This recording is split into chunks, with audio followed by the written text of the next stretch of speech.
তারেক রহমান আসবে এই জন্য প্রস্তুতি লাগে না। সারা দেশের মানুষ মুখিয়ে আছে 25 তারিখ কবে আসবে এবং তারা ঢাকায় থাকবে।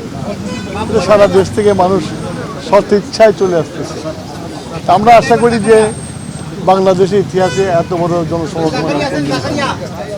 আর তোমাদের দ্বিতীয় প্রশ্ন, আসলে বাংলাদেশের এই যে পট পরিবর্তনের পরে ফ্যাসিস্টের পতনের পরে যে বাচ্চাটা 5 বছর বয়স ছিল সে ভোটার হয়েছে, সে কোনদিন ভোট দিতে পারে না।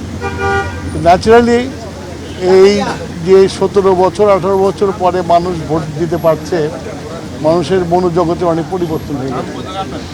সেই জন্যই আমরা আমাদের প্রস্তুতির জন্য আমরা প্রত্যেকটা যাদের প্রার্থী আমরা মনোনীত করেছি তাদেরকে দেখেছি এবং তাদেরকে এই সব জিনিস পর্যালোচনা করে কীভাবে নির্বাচনে নামতে হবে সেই জন্য ট্রেনিং দেওয়া হচ্ছে।